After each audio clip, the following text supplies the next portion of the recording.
Back again then, folks, for another episode of Empower Online, and this time I'm super excited to be talking to Anton St James, aka Chief, who is an amazing martial artist, an amazing person.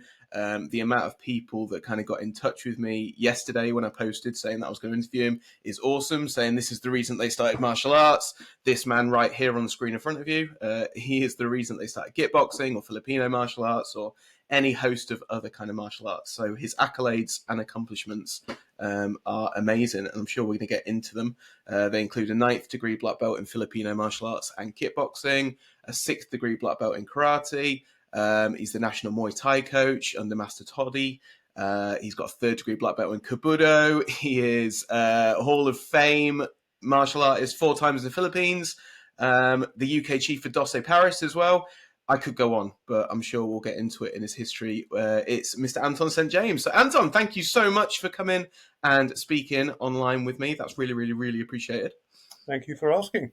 Of course, yeah, I'd love to have you on, and we finally got you on for a chat. We need to start at the start then. We always start at the start because it's the most logical place. You began teaching in 1970, or you began training, sorry, in 1971, correct? That's right. It was 1971-72. I get a bit confused as to exactly which year it was. Roughly around that area, though. 1971-72. Yeah. Perfect. And what started you? What got you into your training to begin with? What got me into training? I think really it was the influence of David Carradine, to be honest. Oh, okay. Interesting. A bit of Kung Fu? Yeah, Kung Fu series on TV. Yeah. So I kind of, that kind of philosophy behind the physical violence that was within it kind of appealed to me. And of course, back then there was very, very little martial arts in the UK. You had like Shotokan karate and judo were about, and some jiu-jitsu were about the only things you had. Yeah. And I was 14 then, and I remember going along to a local club. Well, it was in a church hall. I was also a scout leader back then. I was in the scouts. Yeah. And in the church hall that we had our scout meetings, there was a Shotokan karate group training. And I remember going along one evening, looking through the glass windows in the door and seeing all these people marching up and down, Sure. sweating with the instructor shouting out all these Japanese words. And that really kind of appealed to me. And the instructor saw me at the window and came out and said, "Can I help you?" And I said, "I want to do that." And he said, "How old are you?" And I said, 14. He said, "We don't take you until you're 18. Oh, no. So that was very frustrating and annoying. So my only opportunity then was really I used to go to the library and see if I could find any books on martial arts. And I remember finding this little book on starting karate. Okay. And I kind of followed along through the book. There were no videos back then or anything. It was No. You had to work for anything you wanted. You had to really work for. Yeah, definitely. And I remember going to the school library, and there was nothing in the school library to do with martial arts. And then the Kung Fu series came on the TV, and then also around that same time, Bruce Lee hit the screens, the big screens throughout the UK, and that went ballistic. Praise. Yeah. And really, at the school I was at, we used to have a double session of PE on a Friday afternoon. I was rubbish at all sports. I hated anything to do with sport. I really hated, which is quite strange because my grandfather was headmaster of a school and he was also the sports teacher. Oh, okay. And he was a gymnast as well. So, quite strange. I just didn't really get on with sport very much, especially team sports, I found out. It was team sports mostly. Skipped a couple of generations there then. Yeah. And we were told, okay, so this afternoon you're all going up into the main hall and you're going to have a judo session. So the school I was at, which was Fry and Barnet County in London, because I was based in London at the time, was chosen as a kind of pilot project to put other types of sporting activities into schools besides the usual football, rugby, cricket, all that sort of thing. Sure, yeah. So we all had to go up into the main hall and sit down, and there were these mats laid out, and 2 guys in pajamas, one wearing a brown belt, one wearing a black belt, And he gave us a little talk about judo and what it was all about. And then we all had to go on the mat and we started to practice break falls. We started to teach how to do break falls, Yeah. which is, as you know, is the kind of foundation for all of that sort of thing. Yeah, yeah. And I really quite liked it. I enjoyed that. And he actually pulled me out to demonstrate a break fall Oh, because he cool. said I was the only one doing it right. Yeah. Fantastic. That was good also because up until that point, because I really didn't involve myself in sport very much, I used to be the kid who, when we played football, they'd always put me in goal. Right. And all I would do is stand in the goal and let the balls go past. Yeah. Yeah. Don't care. Yeah. Let me get off. I'm like, okay, fine, that's cool with me. So I never really got praised for anything like that. And then suddenly, within this other context, I was highlighted and praised for doing something correct, which was quite strange. So I think that kind of positive affirmation of something also helped my interest because, oh, maybe I can do this. Yeah, definitely. It seemed like the stars aligned a little bit there. Yeah. And then we used to have judo every Friday afternoon at school. And obviously, with the kung fu stuff that was on the TV and what have you, that was all kind of all part of the whole thing. And some months later, I got called into the headmaster's office on the Friday afternoon before the judo session. And he said, John, the instructor was a guy called John Blackman. And I used to get on really well with him and with the assistant instructor that he had as well. He used to come with him. And the headmaster said to me, okay, John's not going to be here today. He's got something else on. So he said that it's okay for you to take the lesson and he's promoting you to yellow belt. Oh, great. So, that was really a kind of strange, odd thing. And I didn't get on very well with headmaster, so I think it must have been really, really hard for him to actually say to me to go and do something. And through gritted teeth. Yeah. So I did that session, and I was a bit naughty, actually, because I didn't just stick with the judo. I tried out some of the karate stuff as well that I've been learning from the book. Hey, why not? So punch, block, elbow, that sort of thing. Yeah, yeah, Yes, and that kind of started me off with the whole thing, really. Fantastic. Did you find it quite natural to teach then, if you're kind of thrown into the deep end because you've been teaching No, now? I think I did because most of my family on my mother's side have all been teachers. Ah, okay. So, and now I teach. My brother's a teacher. He does kayaking, but he teaches kayaking. Yeah. And my sister is involved in teaching at different points in her life as well. So I think as a family, it's a kind of gene that we Yeah, might yeah. kind of thing. But I've always found that gratifying to be able to pass on things to other people and see them progress. You get those moments when they're absolutely rubbish when they start, and then suddenly something clicks, and you go, "Yes, that's how you do it." There we go. Yeah, bing, light bulb moment. Yeah, light bulb moment, and then they kind of flourish and take off and go with it. So. And that must have been really nice for you as well to have that affirmation so early on. If you say, you weren't into your team sports, your rugby, your Well, football. yeah, that's something I carry with me now. That just that one little thing that you say or do can make a big difference to somebody continuing with what they're doing or giving up on what they're doing. Yeah. And if you give up, you never know how good you could have been. True. Yeah, yeah.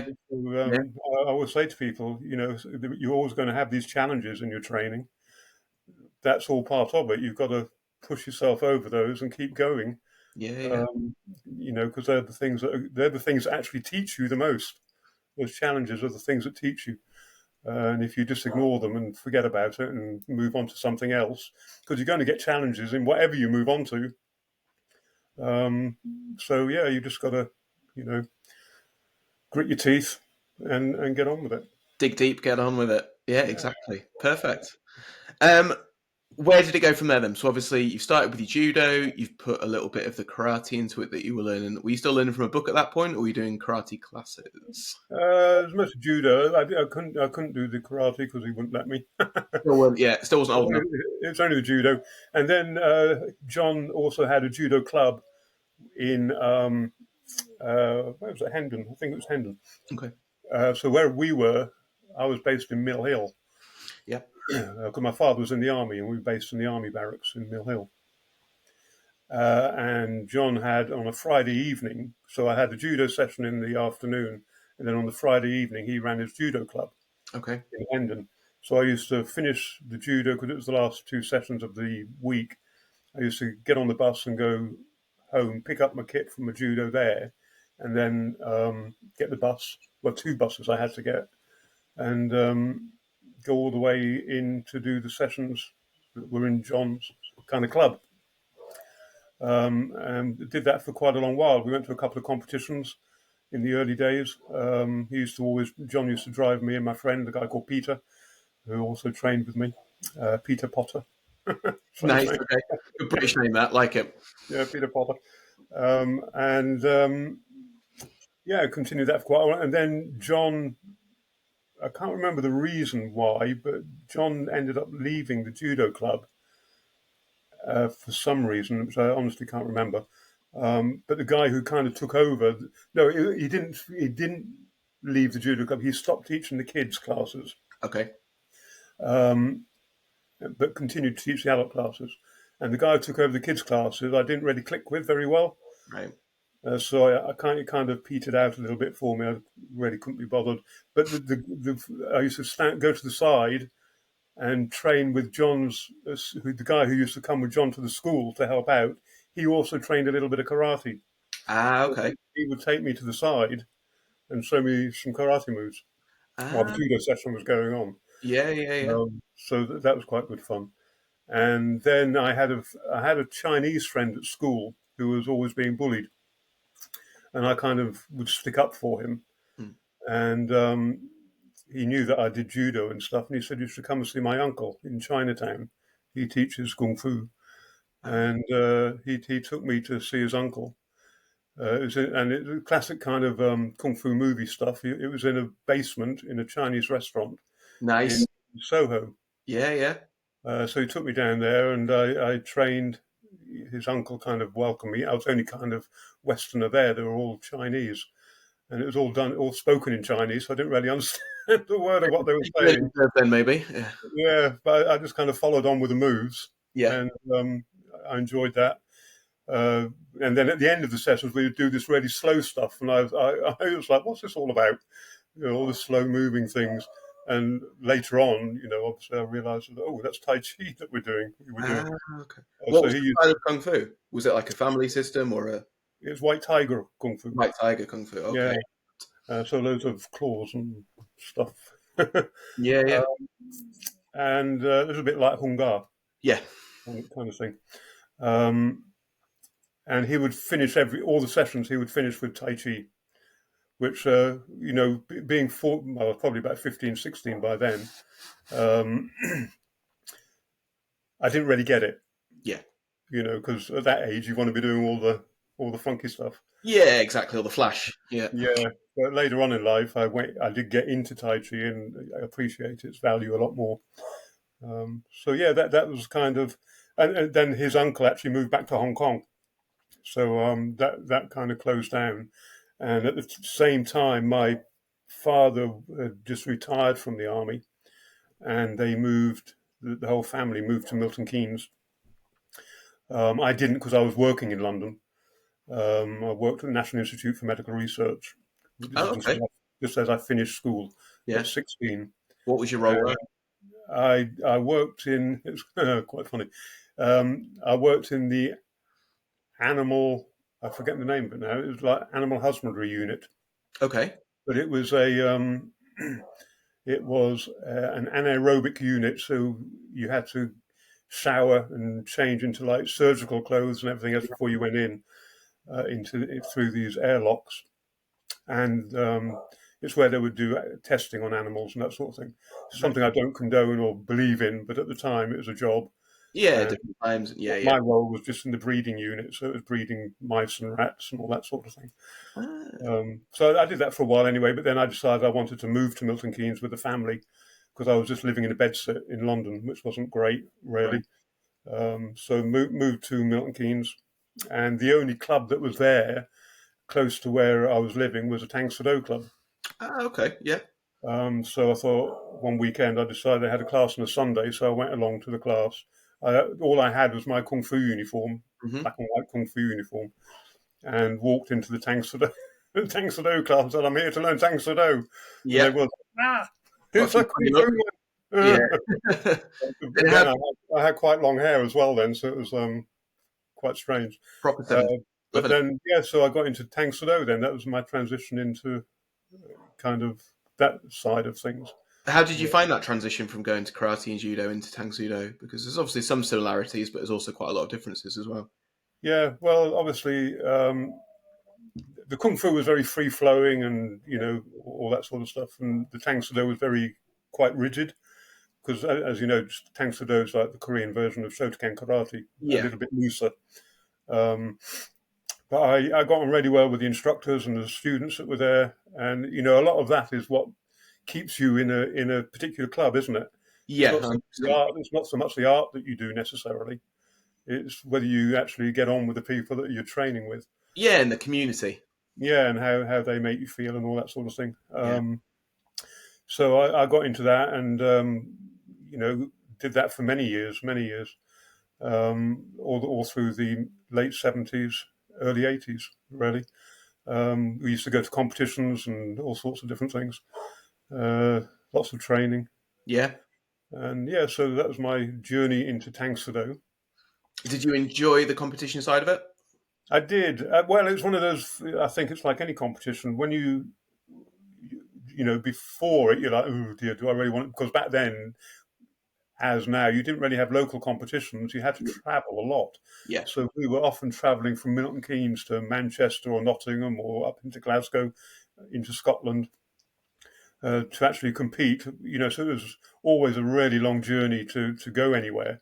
Sure. You'd be up at 4 o'clock in the morning in a minibus with all your other teammates to get to registration for like 9 o'clock or something. Yeah, yeah, yeah. And back then, it was just a full day of competing because you didn't know when you were going to be on. Your name would just get called at some point, and you'd be out there to fight. So your whole day was spent warming up and cooling down and warming up and cooling down. Yeah, and hanging around. Watching all the other competitors warming up and cooling down, and thinking, "Oh my God, he's got good kicks." Yeah, yeah, sure. Hope I don't get him. I don't come across him, sort of thing. And then finishing really late at night. Sometimes these, especially if there were extra rounds to be fought, you maybe be getting home at 2, 3 o'clock in the morning. Very So good. so there was that kind of love-hate relationship with competitions. When you did it, and if you won or got a medal or something, it was like, yeah, I can't wait for the next one. Yeah. But then a couple of days later, you're like, oh, I don't want to do that again. Yeah. And then, some weeks later, your instructor would be saying to you, we've got a competition coming home. Oh, God, okay, then. If I must. Yeah, if you must, and you do it all again, sort of thing. So, it was a bit of a love-hate relationship, really. Very committed though, for a young guy. Yeah, I mean, back then, people were, things were different. How people looked at things was very different. Like, before your training, we were lucky enough that we could get into the hall before the class started. Right. So I always used to make sure that I would get there early and practice what I'd been taught. Practice the katas or forms or whatever. Yeah. Practice my kicks even before the class started. I've noticed nowadays, especially in my academy, if the mat's free, people come on it before their class starts and they just sit down and do nothing. Have a chat. And wait for the class to start. Yeah, and I'm like, get on the mat and stretch or do something. You're not waiting in the dentist. Yeah, yeah, sure. So the things were just very different back then. Very different from how things were done. It must be interesting to see the change over such a long expanse of your career from, as you say, the 70s up until now, and now running your own academy and running your own school full time and seeing kind of the kids that come up and the adults even that come in compared to how maybe you were. Do you think it's a better thing? Do you think it's a worse thing? Do you think it's just a different thing? Like, society's changed, obviously, but, how does that fit? It's a different thing. Mm. It's a different thing that I don't really like. But Okay, yeah. We're in the age that we're in, and it's it can make teaching challenging. Yes. More so, I mean, back in our day, even with sparring, in the Tang Soo Do days, there was no protective equipment as such. the most you got were these funny little mitts that you put on your hand. Right. It was pretty much bare knuckle fighting all the time, and you didn't have a good training session if you didn't have blood all over your uniform by by the end of the session, sort of thing. Yeah, wouldn't happen nowadays.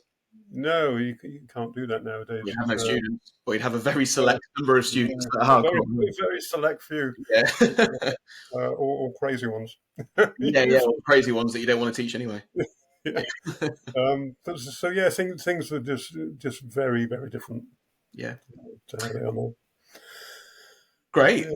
So then the Tang Sudo happened, and then where did you progress on from that? Because obviously you've studied so many different martial arts. And So, like I was saying, when I moved from London, where I was working at the National Institute for Medical Research, I moved to Milton Keynes, yeah, and my mother was working for Hoechst Pharmaceuticals, so she got me a job at Hoechst in a similar type of job that I'd already been doing in London, and I got to the point where I thought I really don't like working for a living. right. Okay. Yeah, it's not I for don't me. like getting up 5 or 6 days a week and having to go and work for somebody else. Yeah. In all sorts of weather. And martial arts is what I really enjoy doing. And I thought you must be able to make a living out of doing this. Yeah. And back then everybody was saying, "Don't be so stupid. It's a hobby. You can't make a living out of a hobby." Yeah. Sort of thing. And I said, well, people are making a living. If you look back then to some of the Chinese guys that were teaching and the Koreans that were teaching, they were making a living out of it. Yeah. And I was like, why can't I? Kind of thing. Yeah. Yeah. So I kind of, me and my kind of training partner back then, a guy called Brian Walker, we thought we could open up our own full-time school. Why don't we open up a full-time school? Then we haven't got to have a job, sort of thing. Good stuff. Yeah. And there weren't any full-time models in the UK to follow. So the only kind of model I could see was what was coming out of America. Okay. Yeah. I used to get Black Belt magazine and Karate Illustrated and all that sort of thing. Yeah. And you'd read through those magazines and you'd see professional martial arts schools in America. And it's like, well, why can't we do that? And back in those days, Milton Keynes was early in its development. So it was really just growing. There was no city centre there when I was there. You had Bletchley and Wolverton. Yeah. And then a mass of fields all around, right. which later, as time's gone on, have now become the centre of Milton Keynes. Sure. Yeah. Yeah. So we used to teach, or I used to teach in the evenings in Bletchley and in where I was in Stantonbury, at the Stantonbury Leisure Centre. And I gave up my job at Hoechst and thought I need a bit of experience on working in sport. Mm-hmm. So I got a job in the local sports centre, or kind of leisure centre, Stantonbury Leisure Centre, which was really close to where I was living. Okay. And got a job there as a sports attendant, just to get a little bit of a feeling for what it's like having to, keep a facility clean and tidy and, dealing in a sporting environment more than anything else. Yeah. So did that for a while as a kind of wanting to get a background on that area of things. And Brian and myself, started looking around to see if we could find anywhere that would be suitable as a full-time training centre. And in Wolverton, just outside of Milton Keynes, there was a place called the Agora Centre, which was a mini shopping centre that had opened up, and it had a big open mass floor on the ground where they used to do roller skating on right. Friday night and what have you. And they'd have indoor market there during the week and what have you. And one of the units just upstairs, it was on 3 floors. It had never been used, so it was completely empty. Mm-hmm. And we thought this would be ideal for a full-time place. Yeah. Who do we need to see about it? And we had to go and see somebody at the Milton Keynes Development Corporation.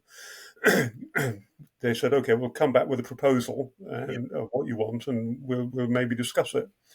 So we went away and drew up, what the plan was, what we wanted to do, and took it to a woman called Eileen, which was quite funny actually. Because I'll come back to this in a minute.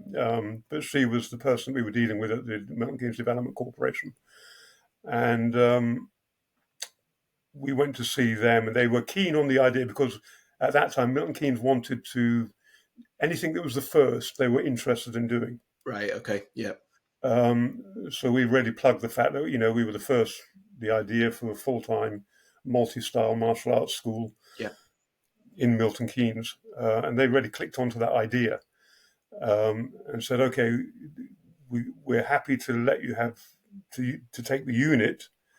How are you going to fund kitting it out?" And because it was nothing, even the floors hadn't been screed. Although Right. it was on 3 levels, there were no stairs to get to each level. It was Right. completely cell. It was just cell. No lighting in there, nothing. Yeah. And we're like, "Oh, I don't know. Got no idea." Yeah. And I said, "Leave it with me. Let's see what we can come up with." And about a month later, we got a call back, and she said, "If you can," because we had an idea of having a retail shop in there as well. She said, "If you can find the money to fund your retail outlet, Yeah. we will sponsor and support the fitting out of the rest of the facility." Oh, cool. Yeah. So my mother and father put their house up as collateral with the bank Yeah.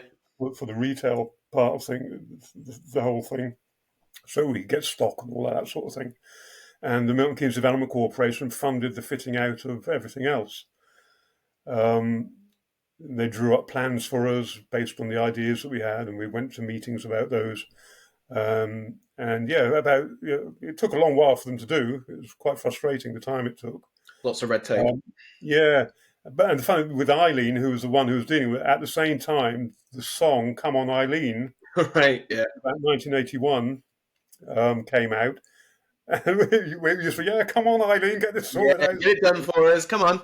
And it did, and it opened up. We opened it, and we had people like, because then as well, early 80s, my training, because I'd always been interested in Bruce Lee and the Jeet Kune Do philosophy and all that sort of thing.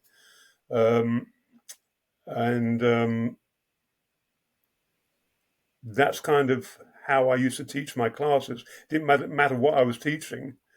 If I was teaching the Tang Soo Do stuff, I would be putting stuff in there that wasn't strictly Tang Soo Do. Yeah. But it kept the idea that you've got to mix your martial arts. Yeah. I would go in my Tang Soo Do training, I'd be sweeping people off their feet with like Japanese style sweeps, Yeah. getting told off because it didn't come into the Tang Soo Do. Can't do that. No. You can't do that. And I thought, I just have. I have. Yeah, it works. On the floor, I'm standing up, sort of thing. So I kind of always followed that kind of philosophy of mixing your martial arts. Yeah. I thought that was very important. Yeah. So that's kind of what we wanted within the academy. I wanted lots of different styles to be training. And we called it the Milton Keynes Academy of Martial Arts in the Agora Centre. We opened up, and people like Master Toddy came down to it. Dave Lee, who was quite big in the martial arts at that time, guy with long hair, and he got into the movies. Yeah. I think he's American now. I don't know where he is. Yeah. Came down and helped us with the opening. So we did this big opening ceremony with demonstrations. I had Jay Dobrin and Phil Chenery from the British International Fighters Federation, who were kind of my first introduction to Filipino martial arts. Okay. Back then. And they came, and we had all these demonstrations and all sorts of stuff going on. So yeah, that was pretty cool. How did you make these contacts for them to come down? Say again? How did you make these contacts for them to come down then? Had you trained them before, or did you? I contacted a lot of people because I was transitioning from doing a strict discipline, I was mixing other things. I was going and training with Taekwondo. Okay. Some of my training partners would come with me, and we used to get into all sorts of trouble for doing these things. But back then, you didn't really mix your styles. There was a lot of rivalry between different martial arts. Yeah. And but we just thought, no, we're just going to train. We just put a white belt on and go and train with another group, And so I'd go and train with Taekwondo. We went and trained Kung Fu, Wing Chun, anything we could go and get to. We'd go and train with them. Cool. And Master Toddy came in. This is where the Toddy connection comes at that time. Master Toddy had just come into the UK, and he held his first kind of weekend seminar in Blackpool in November. It was in November. It was cold and freezing and horrible. Nice. Yeah. But anyway, we went up to Blackpool, did this weekend with Master Toddy, which was just a crazy weekend. Hmm. Absolutely loved it, and got on really well with Master Toddy. So that's how our connection with Toddy came. He actually became patron of the academy in Milton Keynes Fantastic. for us. Yeah. So we had his name as backing. Back then, also there was what was called the Martial Arts Commission, Yeah. which was a government quango set up there was a sports council of sorts, but this was meant to specifically deal with martial arts and unify martial arts in the UK. Okay. Um, highly political, though, as everything is. Where there's people, there's politics. Yeah. Yeah, and when we had this idea to open up this full-time academy, we thought, well, if we can get the backing of the Martial Arts Commission, Yeah. that would be great, So I phoned the guy who was running it then was a guy called Dave Mitchell, and we called him up, and he said, "Yeah, come on down, we'll have a meeting." Mhm. And their offices were located next to the Pineapple Studios in London, Okay. Yeah. the dance studios. Yeah. So we went there, had a meeting with them, and told them what the idea was, and they said, "Well, no one's doing that in the UK. Why do you think you can do it?" Hmm. Then I was only like black belt in Tang Soo Do, Yeah. as a kind of official grade, um, and I said, "Well, this is what I do. This is what I love doing. I'm not doing this for one martial art in particular. I want all martial arts to benefit from this." Yeah. And they said, "Okay, we'll give you our backing on it if you can get 15 groups interested." Okay. So that's really why I had to contact lots of different people and say, "Look, this is Yeah. our idea. Is it something you would be interested in backing?"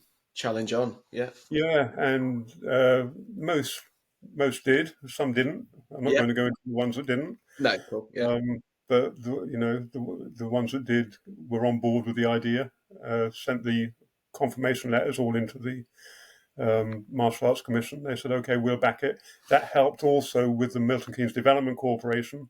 Once they could see that we kind of had a government body Yeah. that were kind of supporting it. And so that's kind of how the whole thing set up. But as I say, I was transitioning. I was training with anybody and everybody that I could at the time. Yeah. And having trained, I was also transitioning from Tang Soo Do to Sankukai Karate, Okay. because I had a good friend in Milton Keynes who trained Sankukai under a guy called Alan White, who was the head of Sankukai Karate back then. And I used to go and train with them and train in Tang Soo Do, and they didn't like that very much. Right. Okay. Two different arts altogether. Yeah. Yeah. But they tolerated me doing it, my instructors and what have you. Yeah. And I'd go into London. I was training Kabudo in London because I love weaponry. Anything to do with weapons really appealed to me, and used to do that. And trained with Alan White, and then Alan introduced me to Butch White, who was based in Kidderminster, Right.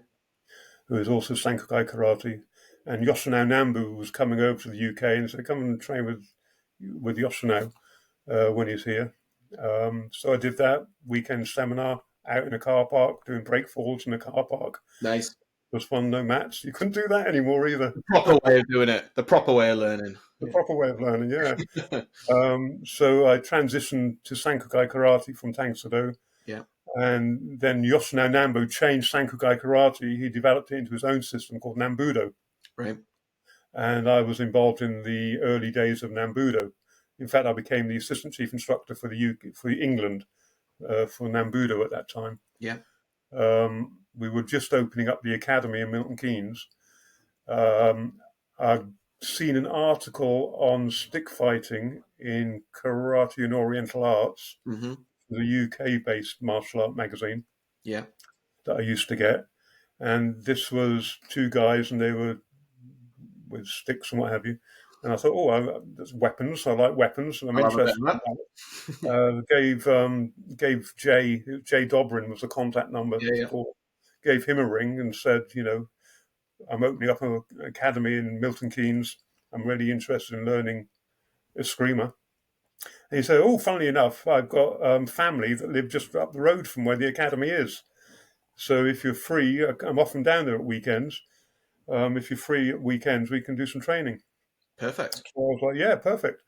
So he came down with his business partner, Phil Chenery. So it was J. Dobb and Phil Chenery. They had the organisation called BIFA, which is the British International Fighters Federation. BIF, it was BIF, Yep. British International Fighters Federation. And they came down and did a day's private training with me, with the idea that I would then be able to introduce it to the academy, Sure. and we would have the eskrima section.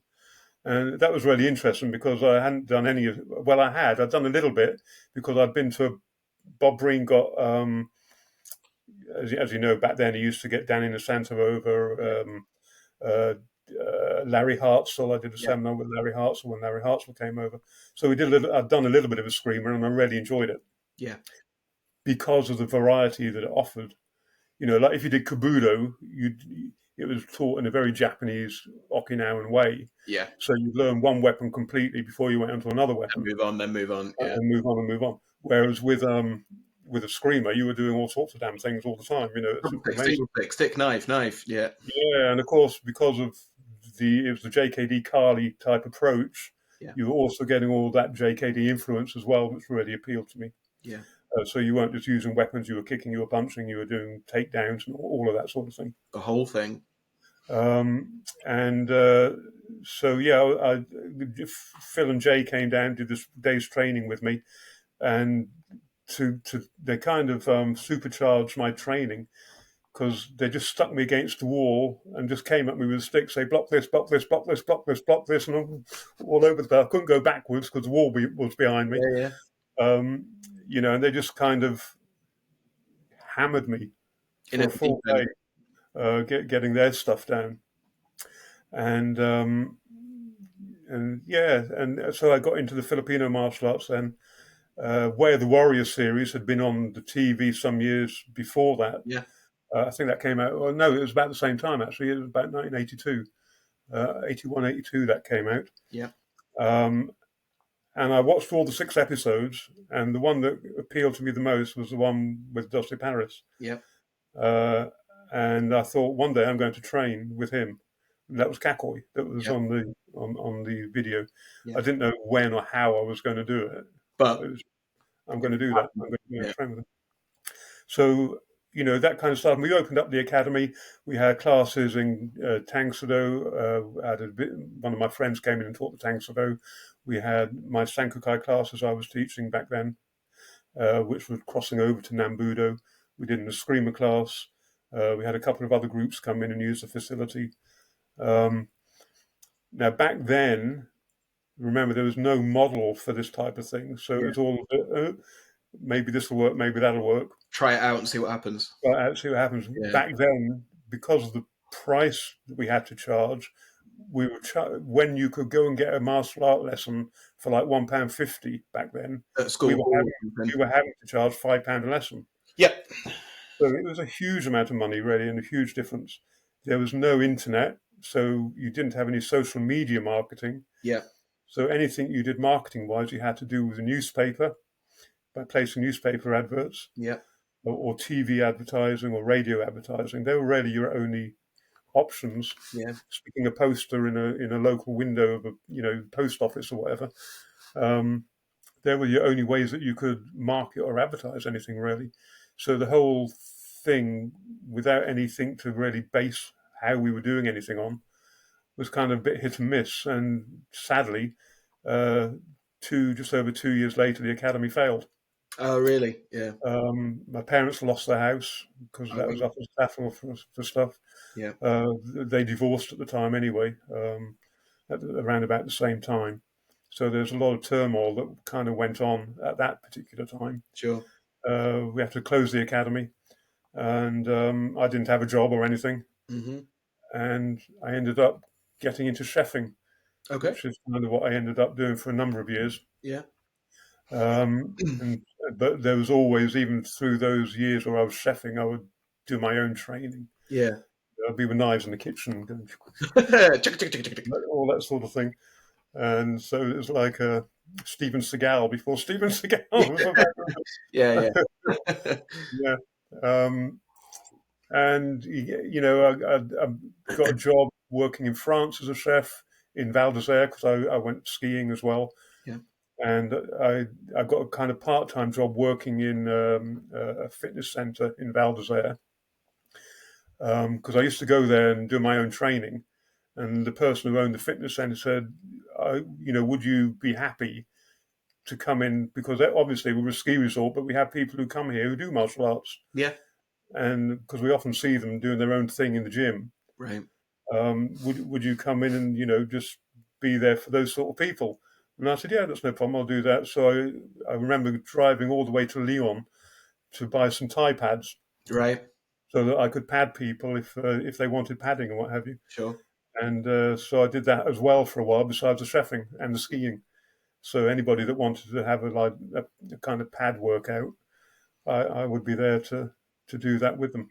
Getting a one-to-one private session with Anton St Yeah, James. Nice. yeah, kind of. I didn't get any money for it. They just gave me free tickets, so I didn't have to pay for my gym membership. Yeah. There was that. Fantastic. So yeah, and then I did 2-3 years in the ski resort, and then moved back to. Most of my family by then had moved from Milton Keynes to because my mother divorced my father and what have you, like I say, and she moved to Plymouth. Yeah. Well, Devon, Yeah. Tavistock. So when I came back, and my sister was based in Tavistock, in just outside of Plymouth. So when I came back from France, I went and stayed with my sister in Tavistock, and it was over a summer holiday period. Okay. And she said, while you're here for the summer holidays, there's all these kids doing nothing on the street. Why don't you open up a kids' karate class or something? Yeah. So I did that in the local community centre, and it kind of just went huge. I'd have like 100 kids Yeah. training, and then adults were saying, "Do you do anything for adults?" And I was like, "Well, I can, yeah." Yeah, but will. But I was due to go back to France at the end of the summer Right. to Okay. do another ski season. Yeah. And as the summer progressed on, I thought I can't just leave all these people that are training, and so I kind of opened the school up a little bit more, did some adult classes, and didn't go back to France. Basically, stayed in Tavistock teaching Were these classes there. classes just in like a village hall or a community centre? Yeah, Yeah. community centre. There's a school hall in Tavistock, the local school. There was a scout hall that I used to teach at. Yeah. Teaching there, I'd all be carrying around big bags of equipment and what have you. Oh yeah. And yeah, that's how it ended up with me being back in the UK teaching martial arts again. Were you teaching a mixture again then? Yeah, sort of doing a mixture. I didn't really teach classes as a mixture. The classes back then were broken up, so I had Right. like a karate class, a Thai boxing class, a Filipino eskrima class, Yeah. a Tai Chi group that I taught as well. So we had different groups on different days and what have you. Were there some that were more popular than others, even at that time? So was the Filipino martial arts more popular than, say, the The Thai boxing. the Thai boxing one? Just hit that. Yeah, Just smash yeah, that. hit pads, smash pads. Yeah. Had some crazy people come and train with me back then. Um, but again, there was nothing happening like that in Plymouth or in that area. Everything was karate really. Yeah. There was Laogar Kung Fu, Yeah. Bujinkan karate, and they were the two dominant martial arts really in the Plymouth area. Taekwondo was there, but there wasn't anything like kickboxing or Thai boxing as such. So I just kind of took that market really, and it just exploded. And I was then teaching in Plymouth as well, and that's kind of really where Matt Chapman and James Evans Nicole came into the game. Mm-hmm. I was living in Tavistock, as I say, and they were both living in Plymouth. They were, I don't know, 17 years old, I think they were back then. And one day I got a knock on my flat door, opened it, and Matt Chapman's there when he had all his hair. I was going to say big afro, yeah. Yeah. My instructor sent me to you to train, Okay. kind of thing like that. Huh? And their kickboxing instructor, they'd been talking to him about JKD and all that sort of thing, that they like that kind of approach. And he said, well, the only person I know who does anything like that is Anton. this is his address. Why don't you go and see him? So yeah, Matt turned up at my door and said this, and I said, yeah. He said, well, I've got a friend as well called James. Yeah. Can I bring him along? And I said, okay, well, if you want to both come along tomorrow, we'll go into the park and I'll see what you do. Yeah. You know, and that was it. You know, I shut the door and didn't expect anything else.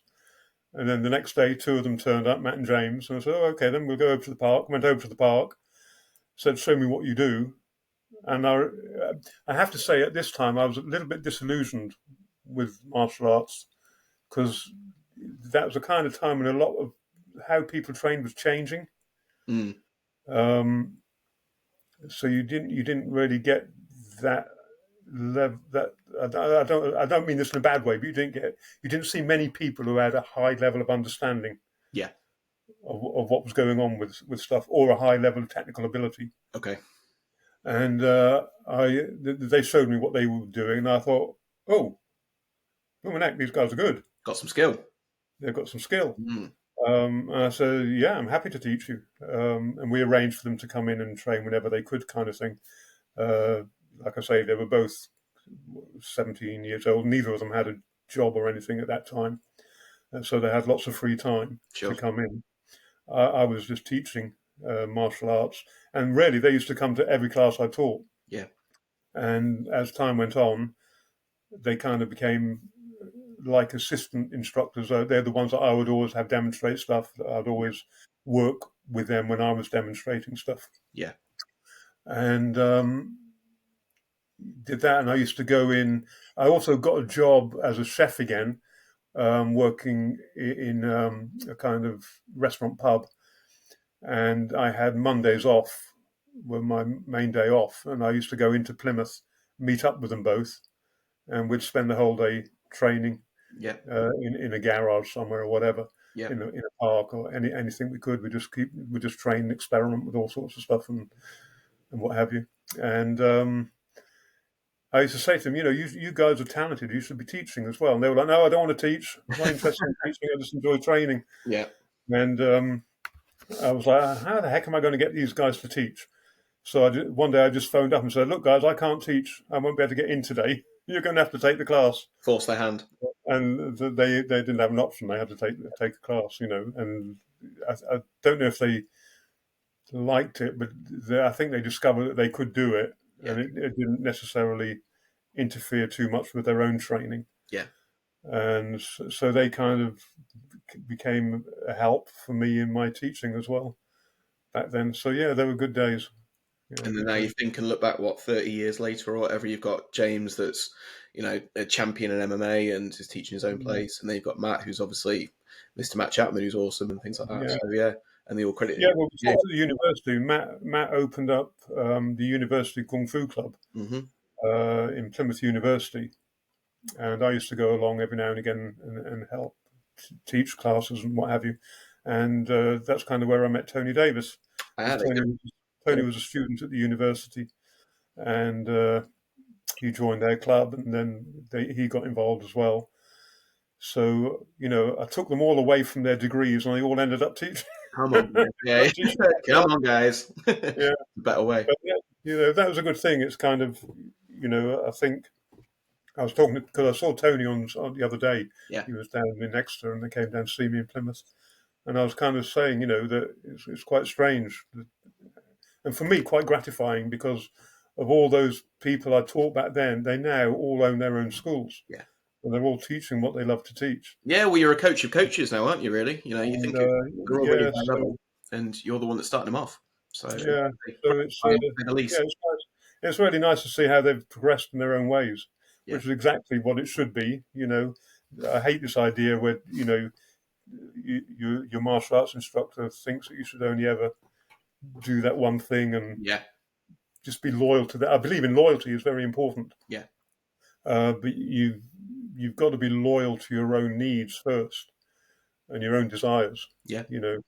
So to see them all progress in their own ways is really nice. Yeah, it's pretty cool. Yeah, it must be very gratifying. Yeah, absolutely. Yeah. Where did it go from there then? So you're teaching, you're doing it kind of part-time. When was the jump to full-time for you again? Because that must have been a bit of a a scary jump again, having had one academy that you'd gone in Milton Keynes, and then to go, look, I'm going to do this again. Yeah. Yeah, must have been quite a leap of faith. Yeah, well, basically, I got fed up of dragging all the equipment around with me.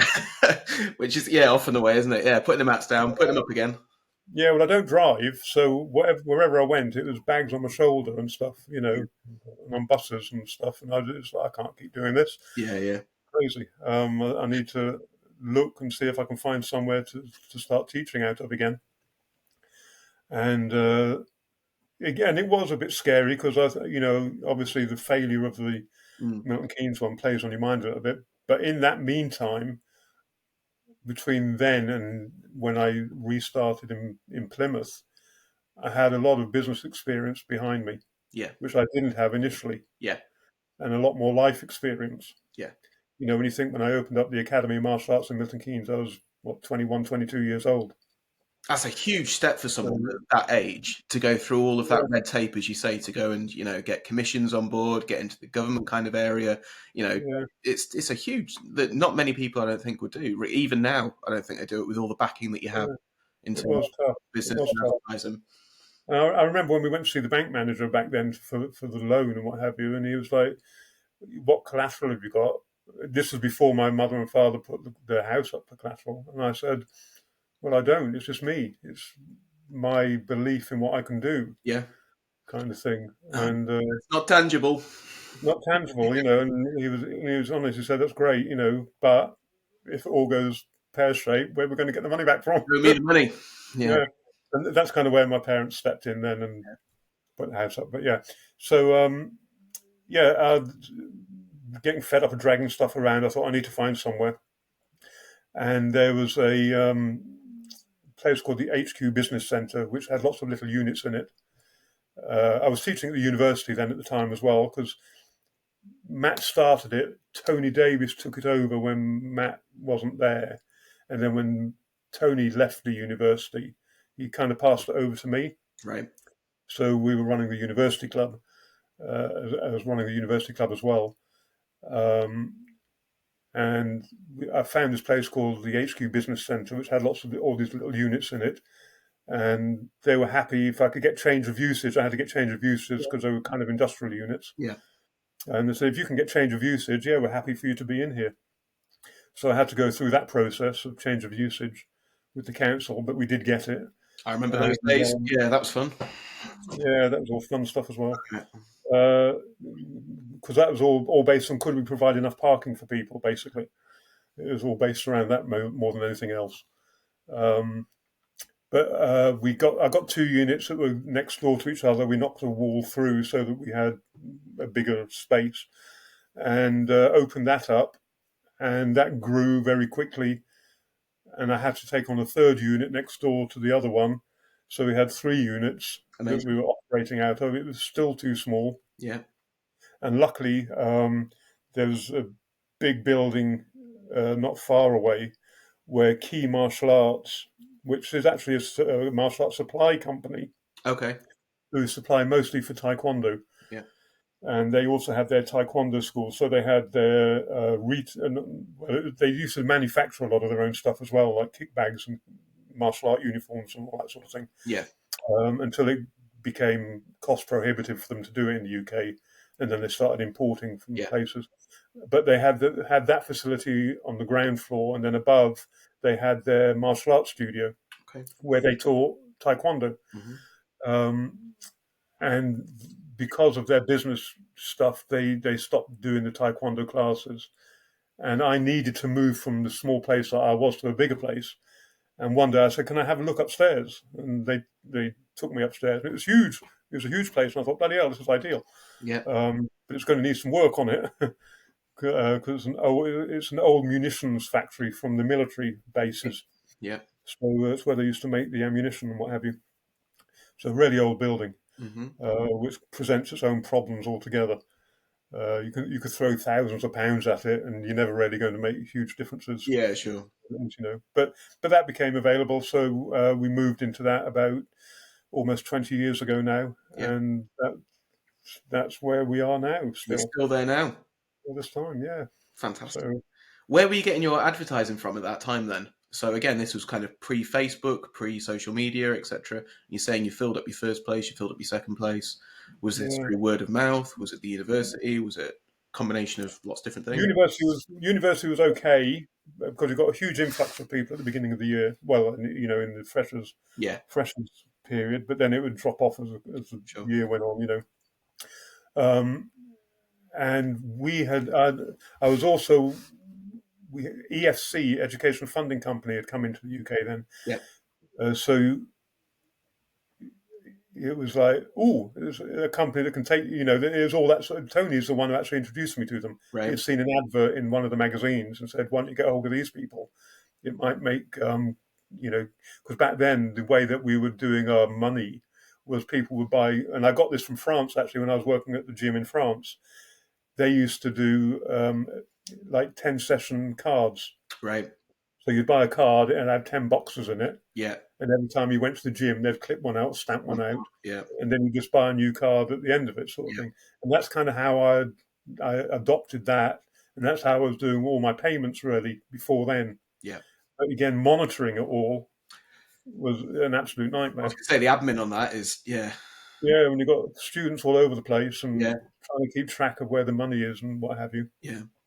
Because this idea that some people had back then, and this is one of the things I came across early on in my trying to become full-time, was that a lot of people didn't like the idea of you taking money for teaching martial arts. Mm-hmm. They had this weird mindset that it should be pure and Yeah. money shouldn't really be involved Sure. and all that, And I thought, that's a load of rubbish. What a load of rubbish. You've got to pay for it. You've got to pay for your hall facility. You've got to pay for your travel. Yep. You go to a competition. It's all coming out of your own pocket. Are you funding your own students? Yeah. No, you're not. So you've got to take money. Yeah. So I never had a problem with matching the financial side to the sports side. Yeah. I just saw that as being a necessary thing that you had to do if you were going to do this, and put food on your table as well. Well, exactly. Yeah. As long as you did it in an ethical way that wasn't ripping people off. That was the main thing. Be open and honest, but yeah. Educational Funding Company had just come into the UK, so I joined them. So we could then take direct debit payments, which made a huge difference to how we ran. Yeah. And then because the only problem I found with EFC is that all the marketing you got, coming back to your point, was all American orientated. So even when they gave you the stuff, which you used to get on originally VHS tapes and then CDs, you still had to spend money converting it to a more UK type market. Oh yeah. That was kind of frustrating that you're still paying out for EFC and their packages, but still having to pay to get everything converted to double, a really. UK market. Yeah. And then Nest came on the scene, and I met Gerard. I met Gerard in a car park. I think it was Tony Davis and Matt Chapman. I think they were the ones that came with me or took me to go meet him, and we met him in a car park somewhere up north, and he drove us, and we went to his house and what have you. And Gerard and I got on really well as well. We had the same ethics and everything else behind what we were doing. And I jumped from EFC and joined Nest, and have never looked back. We've used Nest ever since. Yeah. We were one of their first clients and still with them. And still there, however many years later. But going back on the marketing side of it, it was really leaflet drops. You used to, 10,000 leaflets a month. Yeah. And get them through the letterboxes kind of thing. Yeah. Which was a pain in the butt. I can imagine, yeah. Until I worked out an idea, because you could employ, there were some companies out there that would do it for you, and I think the post office used to do it, but you have to pay an extortionate amount of money for the delivery of it, or you had to go out and do it yourself. Yeah. Which I did occasionally, but such a ball ache having to do that. Definitely. And I thought, how am I going to get this to work a little bit easier? So I thought, I know what I'll do. We've got all these kids that we know the catchment areas because we've got them from those areas. Yeah. So if I say, okay, you can earn £35 for delivering 500 leaflets in your area, and everybody jumped at it, Yeah, I bet. especially kids, Yeah, because they wanted pocket money. definitely. So I'd give them 500 leaflets. They went and delivered them. They'd get their 35 quid kind of thing, Crack on, done. and it was a win-win kind of situation, really. Definitely. So yeah, that's how we initially did all our marketing. I also used to do open days. Yeah, So and again, I get a load of leaflets done, advertise an open day where people could come along and we'd do demonstrations and a little lecture about martial arts, and then they could get, join off of the back of that as well, sort of thing. So, and that was really how we did all our marketing, really. Training out in the park was reasonably good as well. We used to train out in the park and people would see it and come up and say, "Oh, what are you doing?" get interested. Yeah, You get people. You do that now, you get arrested by the police, though.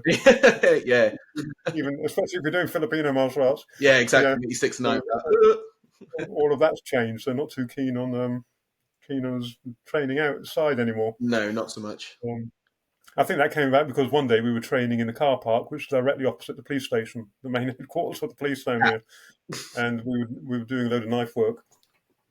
And we got some police officers come over one day and say, "Excuse me, guys, what are you doing?" Now then, what are you doing here? Yeah, we said, "Oh, we're just training." And they were like, "You might want to choose somewhere better to train. We can all see you." Yeah, maybe. Luckily, I used to teach quite a few of the police back then as well, so a lot of them knew me anyway. So it wasn't a major issue. It was quite funny, really. Yeah, definitely. Yeah, definitely. Yeah, so that was our marketing then, and then obviously social media kind of took its shaky start, and and from now on, I don't really do any marketing anymore as such. I don't pay for marketing at all. Yeah, We used to. I used to. There are lots of companies out there that do it on. You see them on social media, and the guys who run those, I really like. Get on well with them. yeah, But to be fair, I think when I've done paid marketing, it's not made any difference to the number of leads I get. Yeah.